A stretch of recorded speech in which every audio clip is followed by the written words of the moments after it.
اللہ اکبر اللہ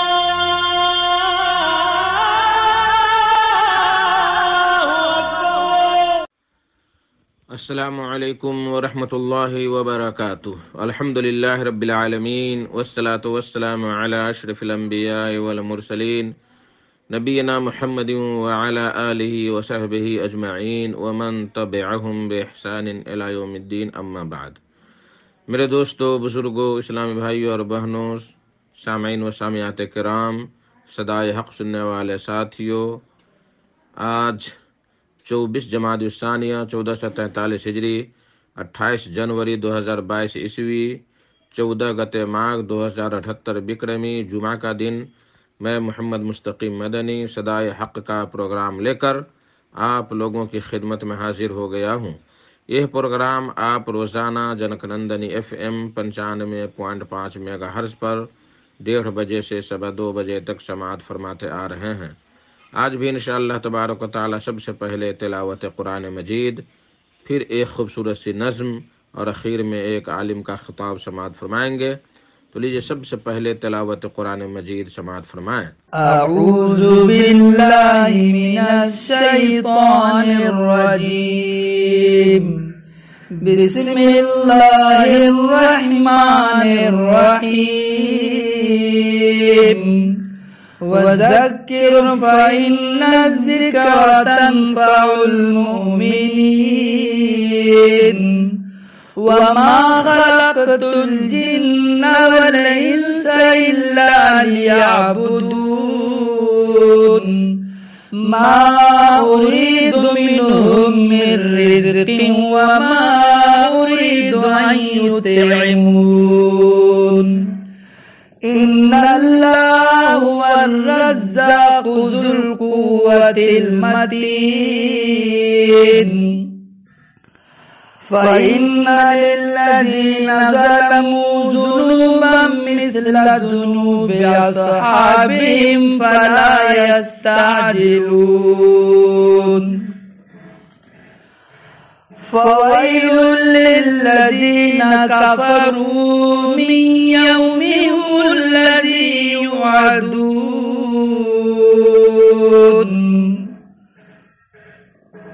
اللہ اکبر اللہ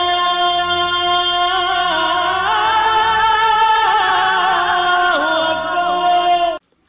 بعدہ عنصر نیپالی کا کلام اور انہی کی آواز میں ایک نظم سماعت فرمائیں۔ السلام علیکم ورحمۃ اللہ وبرکاتہ۔ ایک خوبصورت غزل احباب کے نام۔ سحر کے نور سے بچوں کا چہرہ آشکارا ہے، سحر کے نور سے بچوں کا چہرہ آشکارا ہے، نماز فجر کی برکت سے قسمت کو سنوارا ہے، کبھی بھولے سے مت کرنا رسول اللہ کی گستاخی صلی اللہ تعالی علیہ وسلم، کبھی بھولے سے مت کرنا رسول اللہ کی گستاخی، نبی پاک کی عظمت پہ مر جانا گوارا ہے، نبی پاک کی عظمت پہ مر جانا گوارا ہے،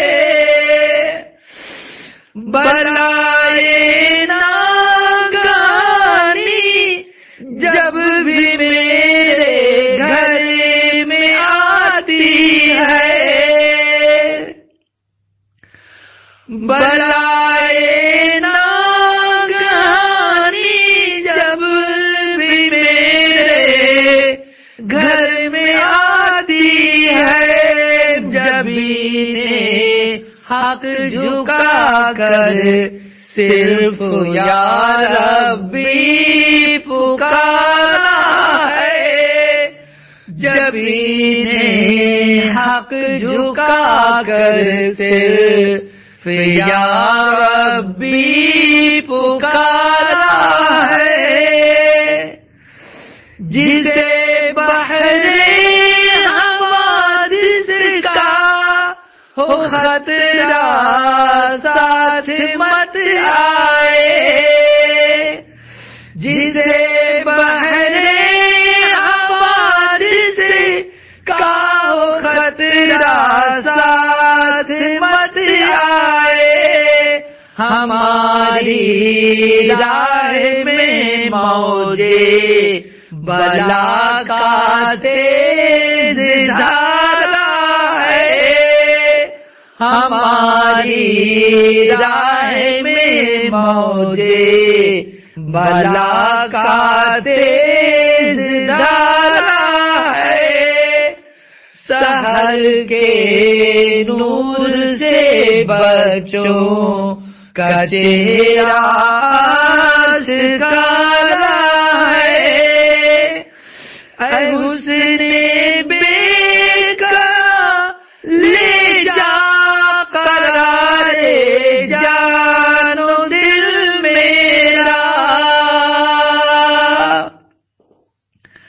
اے حسن بے کا لے جا قرار جان و دل میرا، تمہارا نام ہی مجھے بے سہارے کا سہارا ہے، تمہارا نام ہی مجھے بے سہارے کا سہارا ہے، کٹے گی کیسے عرب زندگی رحم و کرم کر دے،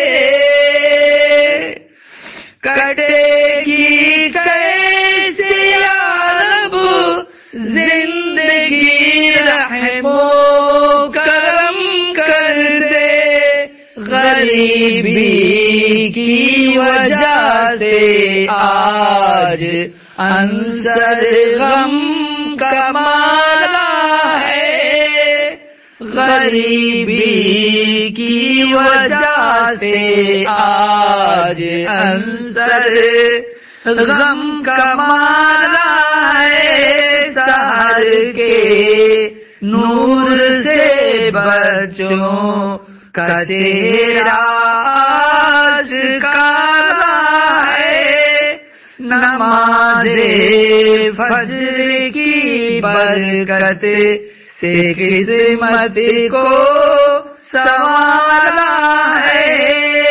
السلام علیکم۔ اللہ اکبر اللہ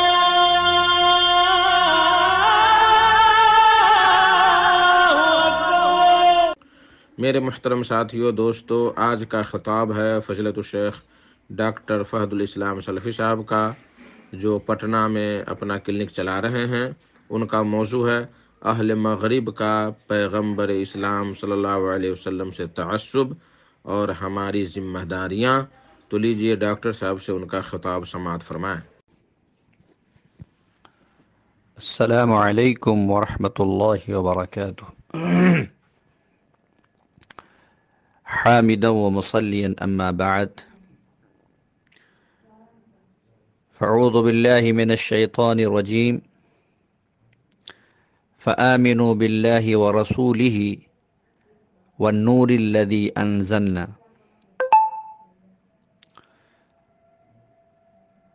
وقال النبی صلی اللہ علیہ وسلم، لا يؤمن أحدكم حتى أكون أحب إليه من ولده ووالده والناس أجمعين۔ رب اشرح لي صدري ويسر لي أمري واحلل عقدة من لساني يفقهوا قولي۔ اللہم رب زدنی علما وارزقنی فہما۔ لائق تعریف وہ رب ذوالجلال ہے جس نے ہم تمام کو پیدا کیا اور ہماری رہنمائی اور رشد و ہدایت کے لیے انبیاء علیہم الصلاۃ والسلام کا سلسلہ جاری کیا۔ آخر میں جناب محمد الرسول اللہ صلی اللہ علیہ وسلم کی بعثت ہوئی۔ درود و سلام نازل ہو اللہ تعالیٰ کے تمام نیک اور برگزیدہ بندوں پر، بالخصوص ہمارے آخری نبی احمد مجتبیٰ محمد مجتبیٰ رسول اکرم صلی اللہ علیہ وسلم پر۔ اللہم صلی علی محمد وعلی آل محمد کما صلیت علی ابراہیم وعلی آل ابراہیم انک حمید مجید۔ اللہم بارک علی محمد وعلی آل محمد کما بارکت علی ابراہیم وعلی آل ابراہیم انک حمید مجید۔ میرے دینی اور ملی بھائیوں، آج کے درس میں جس موضوع کی مناسبت سے باتیں ہوں گی وہ میرا موضوع ہے کہ اہل مغرب کا پیغمبر اسلام صلی اللہ علیہ وسلم سے تعصب اور ہماری ذمہ داریاں۔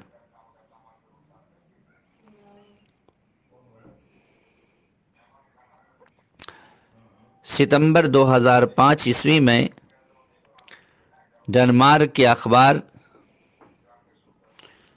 یولانڈ پوسٹل کے ملعون کارٹونسٹ نے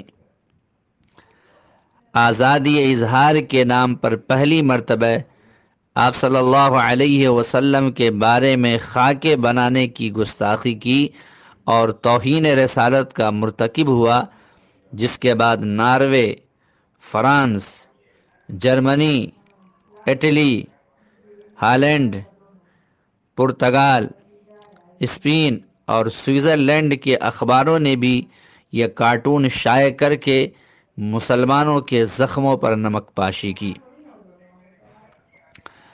امریکہ اور مغربی ممالک کی حکومتوں، دانشوروں اور ذرائع ابلاغ نے بھی آزادی اظہار کے نام پر توہین رسالت کے مرتکب ملعون کارٹونسٹ اور اخبارات کا تحفظ کیا، جس پر تمام مسلم ممالک کے عوام نے شدید رد عمل کا اظہار کیا۔ لیکن افسوس کہ حکومتی سطح پر کہیں بھی کوئی جاندار رد عمل سامنے نہ آیا، جس کا نتیجہ یہ نکلا کہ فروری 2008 عیسوی میں ڈنمارک کے ملعون کارٹونسٹ کو قتل کرنے کی منصوبہ بندی کے الزام میں 3 مسلمانوں کی گرفتاری کے بعد ڈنمارک کے 17 اخبارات نے ایک ہی روز تمام کارٹون دوبارہ شائع کیے اور اداریے لکھے جن میں اپنی ابلیسانہ حرکت کو قتل کی منصوبہ بندی کا رد عمل قرار دیا اور وہی شیطانی عذر دوبارہ پیش کیا کہ ہم نے آزادی اظہار کا حق استعمال کیا۔ اسلام اور پیغمبر اسلام صلی اللہ علیہ وسلم کے خلاف تعصب اور دشمنی کفار و مشرکین کے رگ و پے میں اس قدر رس بس چکی ہے کہ ہر آنے والا دن اس میں کمی کی بجائے اضافہ ہی کر رہا ہے۔ ڈنمارک کے ایک بدبخت ملعون یہودی کیری نے دل آزار 100 کارٹونوں پر مشتمل ایک مکمل کتاب شائع کر دی۔ ہالینڈ کا ایک ملعون ممبر پارلیمنٹ گرٹ والڈرز توہین قرآن اور توہین رسالت پر مبنی ایک فلم تیار کر رہا ہے، جس کے بارے میں اس نے یہ انکشاف کیا ہے کہ یہ فلم دنیا کو ایک بہت بڑے خطرے سے آگاہ کرے گی، اور وہ خطرہ ہے اسلامائزیشن کا۔ گرٹ کا کہنا ہے کہ یورپ کو اس وقت اسلامائزیشن کے سونامی کا سامنا ہے۔ ہمیں اس طوفان کے خلاف بند باندھنے کے لیے متحد ہونا پڑے گا، ورنہ یہ مذہب پورے مغرب کو اپنے ساتھ بہا لے جائے گا۔ ماہنامہ محدث لاہور، مارچ 2008 عیسوی۔ گرٹ ورلڈز کی فلم کے بارے میں ہالینڈ کی حکومت کا موقف وہی اہل مغرب کا ابلیسانہ موقف ہے کہ فلم پر پابندی لگانا حقوق انسانی کے خلاف ہے۔ یاد رہے کہ گارٹ ورلڈز نے قرآن مجید کو دہشت گردی کی کتاب قرار دیتے ہوئے اس پر پابندی لگانے کا مطالبہ بھی کیا ہے اور کہا ہے کہ ہمارے ملک میں اس کتاب کے لیے کوئی جگہ نہیں ہے۔ الجزیرہ نیٹ 8 اگست 2007۔ ویٹیکن کے پاپائے اعظم بنڈیکٹ نے اپنے خطاب میں یورپین حکمرانوں اور دانشوروں کو تاکید کی ہے کہ ہم تیسرا ہزارہ اسلام کے بغیر دیکھنا چاہتے ہیں۔ مجلہ المجتمع، کویت، شمارہ نمبر 1795۔ امریکی نائب صدر ڈک چینی نے میری لینڈ ریاست میں امریکی بحری اکیڈمی کے ایک اعلیٰ سطحی اجلاس کو خطاب کرتے ہوئے کہا کہ گزشتہ صدی میں ہمیں 3 خطرات کا سامنا تھا: کمیونزم، نازیزم اور اسلامی بنیاد پرستی۔ پہلے دونوں خطرے ختم ہو چکے ہیں، اب صرف اسلام کا خطرہ باقی ہے۔ مجمع المجتمع، کویت، شمارہ نمبر 1795۔ 2007 عیسوی میں اسلام کے خلاف پروپیگنڈا کرنے کے لیے امریکی یونیورسٹیوں میں 22 تا 26 اکتوبر ہفتہ برائے اسلام و فاشسٹ آگہی منایا گیا، جس کے دوران امریکیوں کو مسلمانوں سے نہ صرف خوفزدہ کیا گیا بلکہ ان سے نفرت پر اکسایا گیا۔ اسلام و فاشسٹ آگہی ہفتہ میں اسلام دشمن تنظیموں نے $1.5 کروڑ چندہ اکٹھا کیا جو اسلام کے خلاف پروپیگنڈا پر خرچ کیا جائے گا۔ اردو نیوز، جدہ، ہفت روزہ روشنی، 2 نومبر 2007 عیسوی۔ مسلمانوں کے ازلی دشمن بدطینت برطانیہ نے ہندو نژاد برطانوی شہری ملعون سلمان رشدی کو سر کے خطاب سے محض اس لیے نوازا ہے کہ اس نے شیطانی آیات نامی کتاب لکھ کر توہین رسالت کا ارتکاب کیا ہے۔ روزنامہ اردو نیوز، جدہ، 17 جون 2007 عیسوی۔ اور ساری دنیا کے مسلمانوں کے شدید احتجاج کے باوجود اپنے خبث باطن پر قائم رہتے ہوئے حکومت برطانیہ نے کہا ہے کہ سلمان رشدی کو سر کا خطاب دینے پر معذرت نہیں کریں گے۔ روزنامہ اردو نیوز، جدہ، 21 جون 2007 عیسوی۔ یورپی ممالک میں کپڑوں، جوتوں، کھیلوں کی اشیاء اور دیگر روزمرہ کی استعمال کی اشیاء پر کلمہ طیبہ، اللہ، محمد کے الفاظ لکھ کر مسلمانوں کی دل آزاری کرنا تو گویا اب کفار کا معمول بن چکا ہے۔ ترقی یافتہ، مہذب اور احترام آدمیت کے دائی یورپ کی اسلام اور پیغمبر اسلام صلی اللہ علیہ وسلم کے بارے میں تنگ نظری اور تعصب صدیوں پرانا ہے۔ دسمبر 1967 عیسوی میں رومن کیتھولک چرچ کے پوپ نے دنیا بھر کے دینی رہنماؤں کے نام نئے سال کا پہلا دن 1 جنوری 1968 عیسوی یوم امن کے طور پر منانے کی درخواست کی، جس کے جواب میں ابو الاعلی مودودی رحمہ اللہ نے پوپ کے نام اپنے خط میں لکھا کہ دنیا کے امن میں سب سے بڑی رکاوٹ مسیحی علماء کی وہ تحریریں اور تقریریں ہیں جن میں وہ محمد صلی اللہ علیہ وسلم، قرآن اور اسلام پر حملے کرتے ہیں اور جن کا سلسلہ آج بھی جاری ہے۔ خطبات یورپ، پاپائے روم کا پیغام اور اس کا جواب۔ مولانا مودودی رحمہ اللہ کے جواب سے یہ بات صاف طور پر معلوم ہو رہی ہے کہ اہل کتاب کا اسلام اور پیغمبر اسلام کے خلاف تعصب نیا نہیں بلکہ اتنا ہی قدیم ہے جتنا اسلام اور پیغمبر اسلام کی بعثت مبارک۔ جس کی شدت میں کمی کے بجائے روز بروز اضافہ ہی ہوتا چلا جا رہا ہے۔ واقعہ یہ ہے کہ آج یورپ کی سرزمین ہر اس ملعون دہشت گرد کے لیے جنت کا درجہ رکھتی ہے جو اسلام اور پیغمبر اسلام صلی اللہ علیہ وسلم سے ذرا بھی بغض اور عناد رکھتا ہے۔ اہل یورپ ایسے دہشت گردوں کو نام نہاد حقوق انسانی اور آزادی اظہار جیسے مکارانہ اور عیارانہ نعروں کی آڑ میں نہ صرف پناہ دیتے ہیں بلکہ ان کی حفاظت پر کروڑوں ڈالر ماہانہ خرچ کر کے ان کی عزت افزائی بھی کرتے ہیں۔ سوال یہ ہے کہ مغرب کی اس تنگ نظر متعصبانہ اور دل آزار رویہ کے نتیجہ میں ہمیں کون سا طرز عمل اختیار کرنا چاہیے جبکہ ہمارے اوپر رسول اللہ صلی اللہ علیہ وسلم کی عزت اور ناموس کا دفاع کرنا واجب ہے؟ اس سوال کا جواب تلاش کرنے سے پہلے یہ ضروری ہے کہ ہم اہل کفار کے اس قدیم دل آزار اور تنگ نظری رویے کا اصل سبب تلاش کریں کہ آخر کفار نے اس آزادی اظہار اور آزادی رائے کے دور میں بھی اسلام اور پیغمبر اسلام کے خلاف ایسا جارحانہ اور دل آزار رویہ کیوں اختیار کر رکھا ہے۔ مسلمانوں کے شدید رد عمل کے باوجود معذرت کے بجائے وہ مسلسل اصرار کیے چلے جا رہے ہیں کہ آزادی رائے اور آزادی تحریر کے عہد میں ایسا کرنا ان کا پیدائشی حق ہے۔ اس سوال کا جواب تلاش کرنے سے پہلے ہمیں دنیا کے اہم مذاہب کا ایک مختصر سا جائزہ لینے کی ضرورت ہے، اس کے بعد ہم بآسانی اس سوال کے جواب تک پہنچ پائیں گے۔ دنیا کے قدیم ترین مذاہب میں سے ایران کا مجوسی مذہب، ہندوستان کا ہندو مت اور نیپال کا بدھ مت سب سے زیادہ مشہور ہیں۔ ان تینوں مذاہب کے بارے میں ان کی مقدس کتب سے جو معلومات حاصل ہوتی ہیں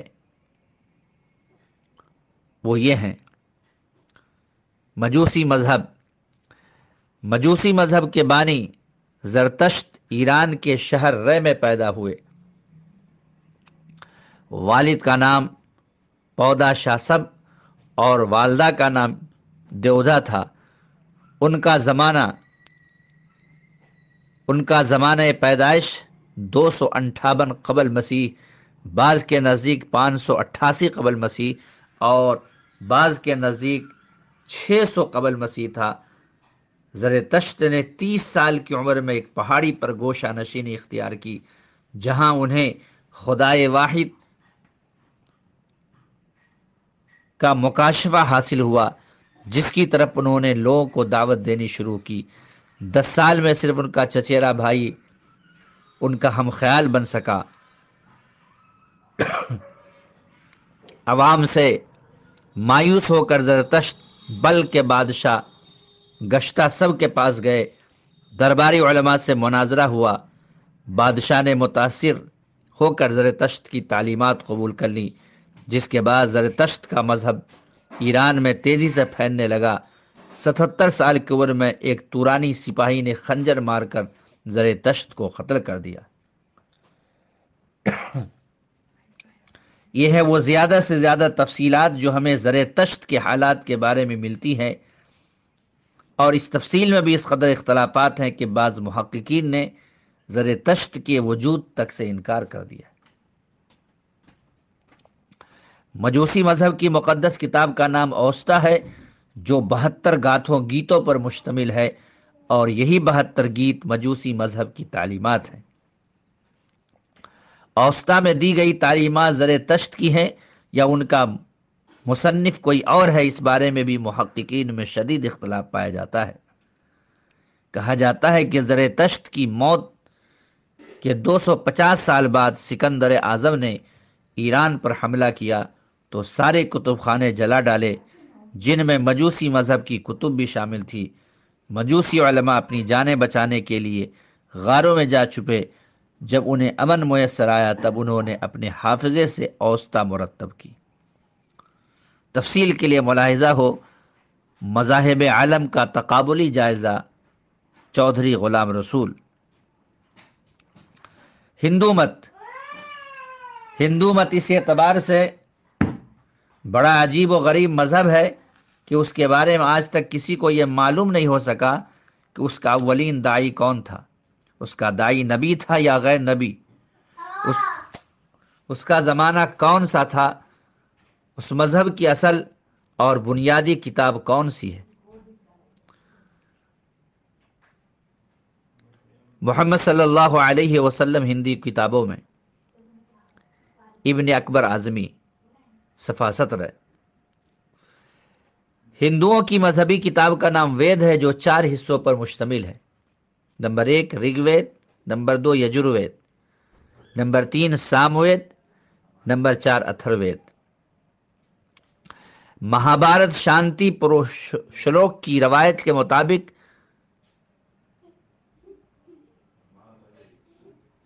جنات کا بادشاہ وید کو چرا کر لے گیا، آسمان سے 7 رشی بزرگ نازل ہوئے اور وید کو واپس لا کر دوبارہ جاری کیا۔ اس روایت کی وجہ سے ہندو محققین خود وید کو الہامی کتاب نہیں سمجھتے۔ ویدوں کی تحریر کا زمانہ 800 قبل مسیح، بعض کے نزدیک 1000 قبل مسیح، بعض کے نزدیک 4000 قبل مسیح، بعض کے نزدیک 5000 قبل مسیح، بعض کے نزدیک 10000 قبل مسیح ہے۔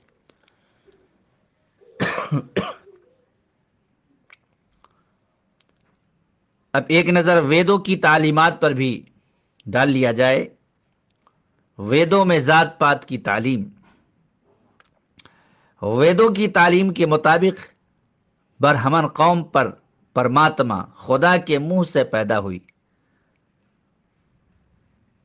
کشتری قوم بازوؤں سے، ویش قوم رانوں سے اور شودر قوم پاؤں سے پیدا ہوئی۔ برہمن دنیا کی سب سے اعلیٰ مخلوق ہے۔ دنیا میں جو مال و دولت ہے وہ سب برہمن کا ہے۔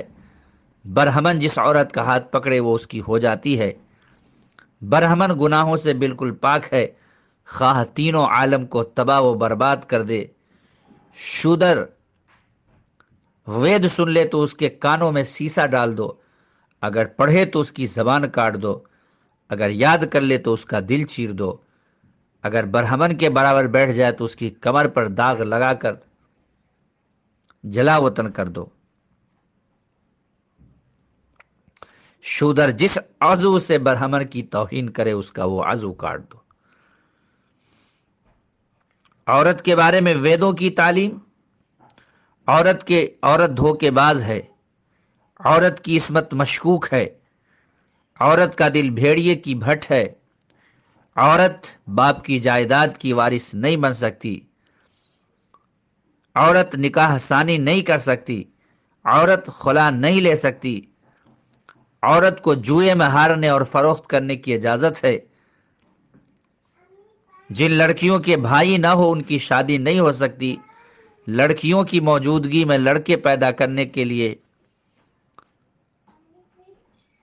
نیو کا حکم دے سکتا ہے۔ غیر ہندوؤں کے بارے میں ویدوں کی تعلیمات۔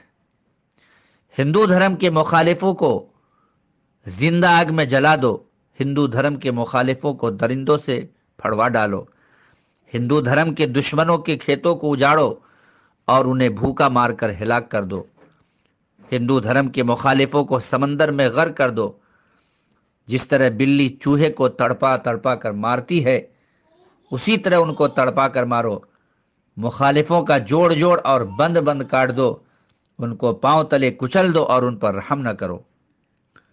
ویدوں میں شرک کی تعلیم۔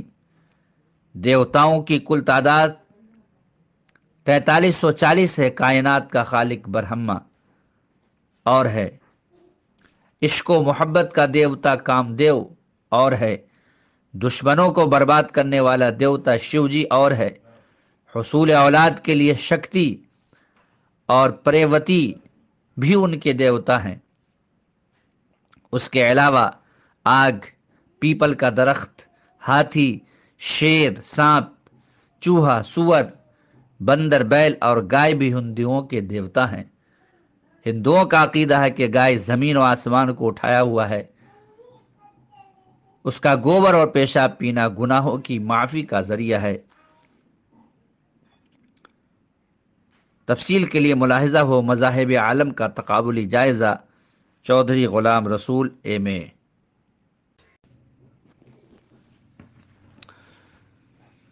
بدھ مت کے بانی گوتم بدھ 568 قبل مسیح میں نیپال کے دارالحکومت کپل دستو میں ایک راجا کے ہاں پیدا ہوئے۔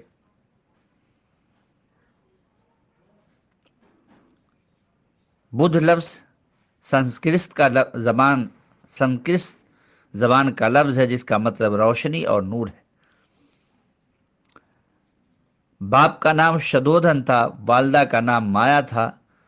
16 سال کی عمر میں جسودھارا عورت سے شادی کی جس سے ایک بچہ رحل پیدا ہوا۔ گوتم بدھ کی ابتدائی 29 سالہ زندگی پردہ اخفا میں ہے۔ گوتم بدھ بچپن سے ہی غور و فکر کا عادی تھا۔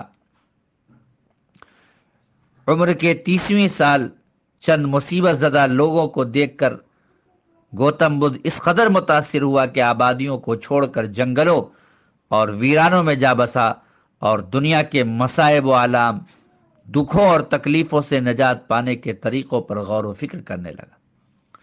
مسلسل 6 سال تک نفس کشی کی، کھانا پینا ترک کیا، مراقبے اور مجاہدے کیے۔ اس عرصے میں گوتم بدھ کا جسم سوکھ کر کانٹا بن گیا، لیکن ابدی راحت کے حصول کا راز ہاتھ نہ سکا، لہذا دوبارہ کھانا پینا شروع کر دیا۔ ایک روز گوتم بدھ پیپل کے درخت کے نیچے مراقبہ کر رہے تھے کہ انہیں اچانک نجات کا راز عطا کر دیا گیا، جس کے بعد گوتم بدھ کو ابدی راحت کے حصول کا طریقہ معلوم ہو گیا اور گوتم بدھ نے دوبارہ شہروں کا رخ کیا، لوگوں کو ابدی راحت حاصل کرنے کے سنہری اصول بتائے، واعظ و نصیحت کی۔ گوتم بدھ کی دعوت اور واعظ و نصیحت کا عرصہ 40 سالوں پر محیط ہے، لیکن تعجب کی بات یہ ہے کہ ان 40 سالوں کی کوئی مستند تفصیل تاریخ میں محفوظ نہیں۔ زندگی کے آخری ایام میں گوتم بدھ نے اپنے مریدوں کو تجہیز و تکفین کے مسائل بتائے اور نصیحت کی کہ میرے مرنے کے بعد میرے مشن اور تعلیم کو عام کرنا۔ گوتم بدھ نے 80 سال کی عمر میں 488 قبل مسیح میں گورکھپور کے علاقہ میں انتقال کیے۔ گوتم بدھ نے اپنی زندگی میں کوئی تحریری تعلیمات نہیں چھوڑی۔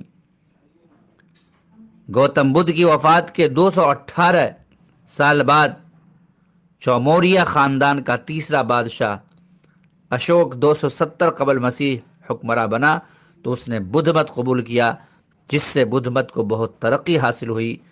اشوک نے اپنے عہد حکومت میں بھکشوؤں کا ایک عظیم اجتماع منعقد کروایا، جس میں ممتاز بھکشوؤں نے بدھ مت کی تعلیمات کو تری پٹیکا کے نام سے پالی زبان میں مرتب کیا، جو بدھ مت کی مقدس کتاب قرار پائی۔ چونکہ گوتم کی اپنی زبان پالی نہ تھی، لہذا محققین نے اس کتاب کو کبھی مستند تسلیم نہیں کیا۔ تفصیل کے لیے ملاحظہ ہو مذاہب عالم کا تقابلی جائزہ۔ اب آئیے معروف الہامی مذاہب کی طرف، جن میں یہودیت، عیسائیت اور اسلام شامل ہے۔ یہودیت کی الہامی کتاب توریت اور زبور ہے، جسے عہد نامہ قدیم، اولڈ ٹیسٹامنٹ یا عہد نامہ عتیق یا میثاق بنی اسرائیل کہا جاتا ہے۔ عہد نامہ قدیم کے 5 حصے ہیں۔ نمبر 1 پیدائش، نمبر 2 خروج، نمبر 3 احبار، نمبر 4 گنتی اور نمبر 5 استثناء۔ ان 5 حصوں کو اسفار خمسہ بھی کہا جاتا ہے۔ عہد نامہ قدیم کے 4 ماخذ تسلیم کیے جاتے ہیں۔ نمبر 1 یہودی متن، یہ متن 9ویں صدی قبل مسیح لکھ لیا گیا، یعنی حضرت موسیٰ علیہ السلام کی وفات کے 600 سال بعد۔ نمبر 2 استثنائی متن، یہ متن 8ویں صدی قبل مسیح لکھا گیا، یعنی حضرت موسیٰ علیہ السلام کی وفات کے 700 سال بعد۔ نمبر 3 مرشدانہ متن، یہ متن 6 صدی قبل مسیح لکھا گیا، یعنی حضرت موسیٰ علیہ السلام کی وفات کے 900 سال بعد۔ نمبر 4 الوہیمی متن، یہ متن سب سے بعد میں لکھا گیا، یعنی حضرت موسیٰ علیہ السلام کی وفات کے کم و بیش 1000 برس بعد۔ بائبل قرآن اور سائنس، صفحہ 40۔ یاد رہے کہ حضرت موسیٰ علیہ السلام اور حضرت عیسیٰ علیہ السلام کی درمیانی مدت 1500 سال ہے۔ بائبل قرآن اور سائنس کے مؤلف مورس بوکائلے کی تحقیق کے مطابق 3 صدی قبل مسیح، یعنی حضرت موسیٰ علیہ السلام کی وفات کے 1200 سال بعد عہد نامہ قدیم کے عبرانی زبان میں 3 مختلف متن موجود تھے۔ پہلی صدی قبل مسیح یعنی حضرت موسیٰ علیہ السلام کی وفات کے 1400 سال بعد یہ رجحان پیدا ہوا کہ عہد نامہ قدیم کے لیے ایک ہی متن مقرر کیا جائے، لیکن حضرت عیسیٰ علیہ السلام کی پیدائش سے 1 صدی بعد تک، یعنی حضرت موسیٰ علیہ السلام کی وفات کے 1600 سال بعد تک بھی یہ امر ممکن نہ ہو سکا کہ کسی ایک متن پر سب کا اتفاق ہو سکے۔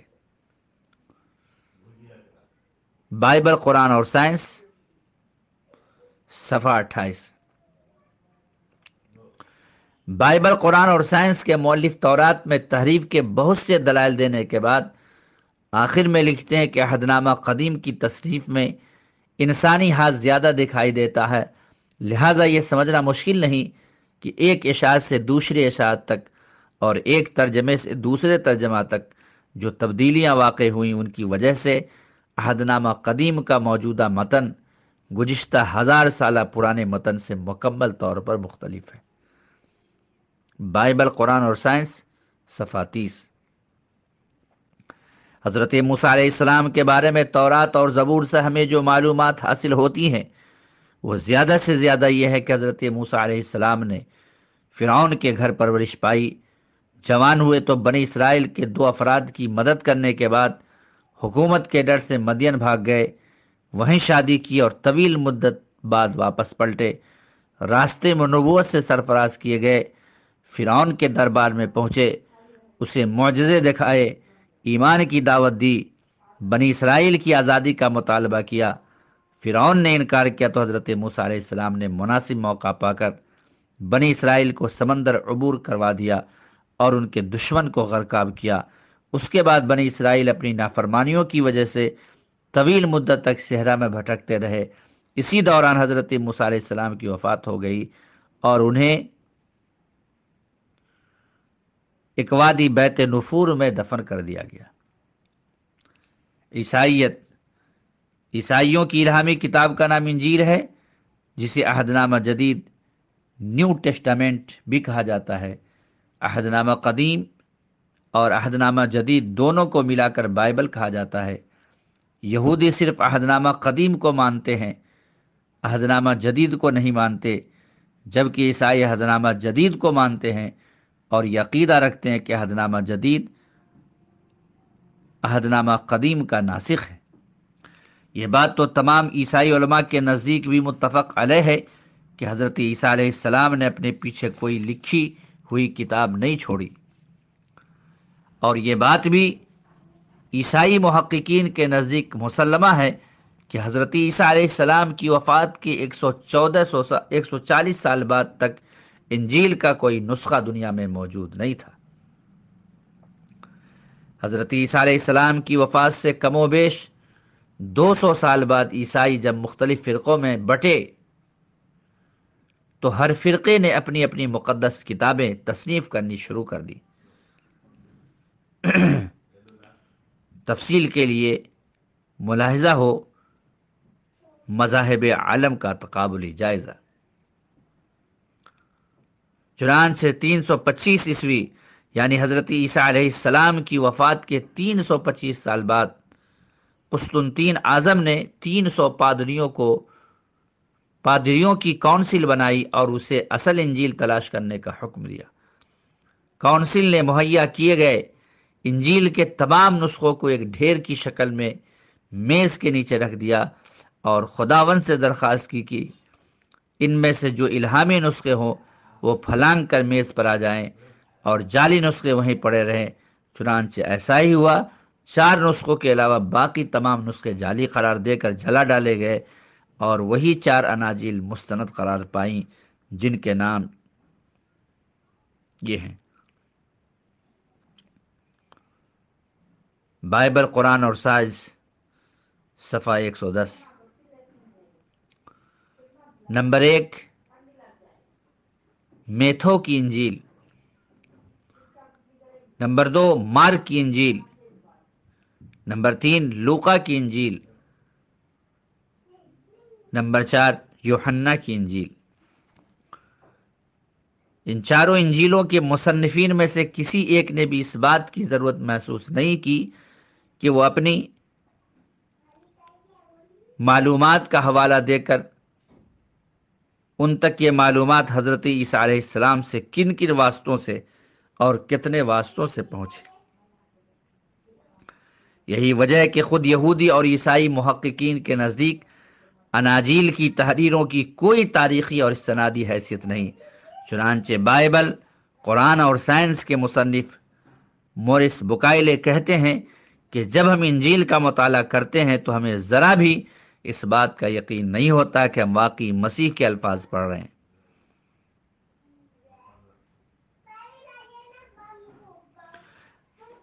مورس بکائلے کی اس دعویٰ کی تصدیق خود انجیل کی بعض آیات سے بھی ہوتی ہیں، جیسے حضرت عیسیٰ علیہ السلام نے فرمایا کہ مجھ سے پہلے جتنے انبیاء آئے وہ سب چور اور رہزن تھے، یوحنا باب 10۔ نمبر 2، حضرت عیسیٰ علیہ السلام کے پاس ایک کنعانی عورت مانگنے آئی تو حضرت عیسیٰ علیہ السلام نے اس سے کہا کہ میں بچوں کی روٹی کتوں کے سامنے نہیں پھینک سکتا، مارک کی انجیل باب 7 آیت نمبر 27 اور 28۔ نمبر 3، یہ نہ سمجھو کہ میں زمین پر صلح کرانے آیا ہوں، صلح کرانے نہیں بلکہ تلوار چلانے آیا ہوں، میتھو کی انجیل باب 10 آیت نمبر 34۔ نمبر 4، جس کے پاس تلوار نہ ہو اپنی پوشاک بیچ کر تلوار خرید لے، لوقا باب 22 آیت نمبر 36۔ نمبر 5، حضرت عیسیٰ علیہ السلام نے یہودیوں کو ان الفاظ میں مخاطب فرمایا: اے ریاکارو، فقیہو اور فریسیو، تم انبیاء کے قاتلوں کی اولاد ہو، اے سانپو، اے عفی کے بچوں، تم جہنم کی سزا سے کیوں کر بچو گے۔ میتھو کی انجیل باب 33 آیت نمبر 29 تا 33۔ تاریخ کلیسا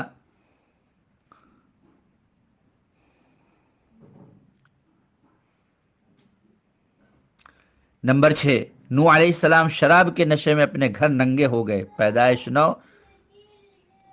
نمبر 7، یعقوب علیہ السلام کے چوتھے بیٹے یہودا نے اپنی بہو سے بدکاری کر کے اولاد پیدا کی، پیدائش باب 38۔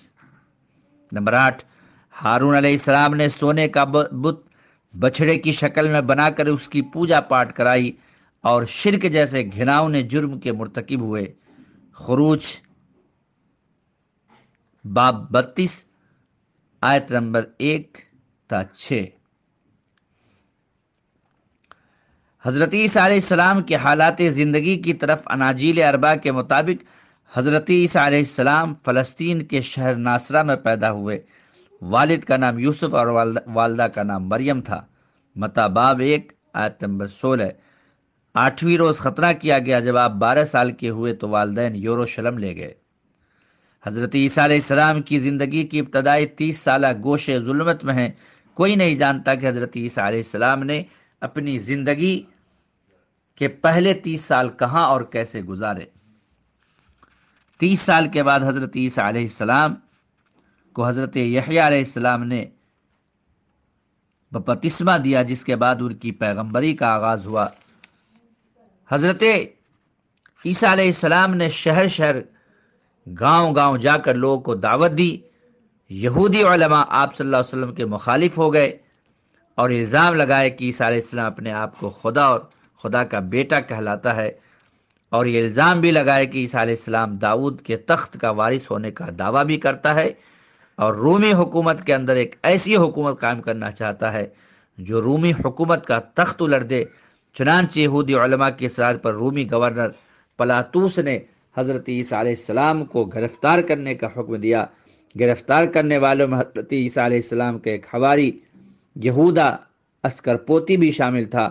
البتہ باقی تمام شاگرد جو حضرت عیسیٰ علیہ السلام کے ساتھ تھے وہ سب بھاگ گئے۔ حضرت عیسیٰ علیہ السلام پر مقدمہ چلایا گیا اور انہیں پھانسی کی سزا دی گئی۔ اس وقت حضرت عیسیٰ علیہ السلام کی عمر 33 سال تھی۔ اناجیل کی روز سے تیسرے روز حضرت عیسیٰ علیہ السلام دوبارہ زندہ کیے گئے، اپنے حواریوں سے ملاقات کی، 40 روز اس دنیا میں قیام کے بعد آسمان کی طرف اٹھا لیے گئے۔ تفصیل کے لیے ملاحظہ ہو دنیا کے بڑے مذاہب، صفحہ 291 288۔ تو آج کے درس میں باتیں آئی کہ نبی کریم صلی اللہ علیہ وسلم سے اہل مغرب کا تعصب اور ہماری ذمہ داریاں کیا ہیں۔ اللہ تبارک و تعالی سے دعا ہے کہ اللہ العالمین تو ہمیں نبی اکرم صلی اللہ علیہ وسلم کے مقام و مرتبہ کو سمجھتے ہوئے ہمارے اوپر جو ذمہ داریاں عائد ہوتی ہیں اس ذمہ داری کو کما حقہ ادا کرنے کی توفیق عطا فرما۔ تقبل یا رب العالمین۔ سبحانک اللہم بحمدک، اشہد ان لا الہ الا انت، استغفرک واتوب الیک۔ سبحان ربک رب العزت عما یصفون وسلام علی المرسلین والحمد للہ رب العالمین۔ اللہ اکبر اللہ